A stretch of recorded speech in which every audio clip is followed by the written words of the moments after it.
Hi! Welcome to my channel. ఈరోజు మన ఛానల్‌లో కీమా కర్రీ ఎలా చేయాలో చూద్దాం. ఫస్ట్ కడాయి స్టవ్ మీద పెట్టుకొని ఆయిల్ వేడయ్యాక చిల్లీస్, ఆనియన్స్ వేసుకోవాలి. అవి కూడా బాగా మగ్గనివ్వాలి. అవి మగ్గిన తర్వాత మనం అల్లం వెల్లుల్లి పేస్ట్ వేసుకోవాలి. నాన్ వెజ్‌లో కంపల్సరీ అల్లం వెల్లుల్లి పేస్ట్ వేసుకుంటేనే టేస్ట్ బాగుంటుందండి. ఆ తర్వాత కర్రీ లీవ్స్ కూడా వేసుకొని గోలియాలి. ఆ తర్వాత మనం సన్నగా చాప్ చేసుకున్న టమాటోస్ వేసుకోవాలి, పసుపు యాడ్ చేసుకోవాలి. టమాటాస్ కూడా సాఫ్ట్గా మగ్గనివ్వాలండి, చాలా బాగుంటుంది మగ్గుతనే.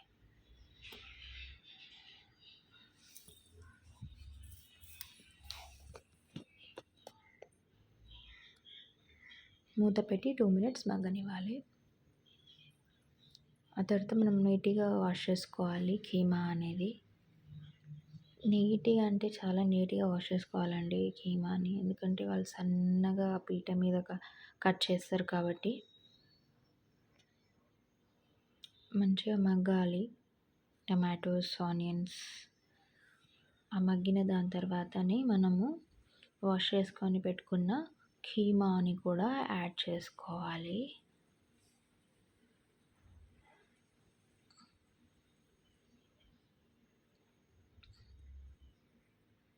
పక్కన అయితే రైస్ అయితే ఉడుకుతుందండి కుక్కర్లో.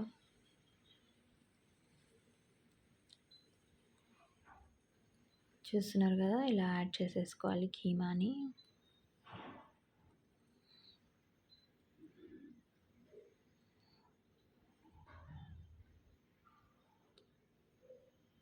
పక్కన కుక్కర్ విజిల్ వస్తుందండి, అన్నం ఉడుకుతుంది. వేసుకున్న కీమాని కూడా కలబెట్టుకోవాలి. టేస్ట్ చాలా బాగుంటుందండి కీమా.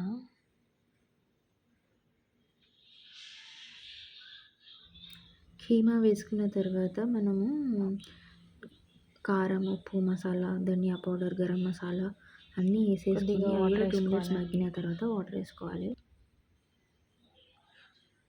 వాటర్ వేసుకోవడం వల్ల మంచిగా మెత్తగా కుక్ అవుతుంది కీమా అనేది. టేస్ట్ అప్పుడే మంచిగా వస్తుంది. పక్కన అన్నం అయితే రెడీ అయిందండి.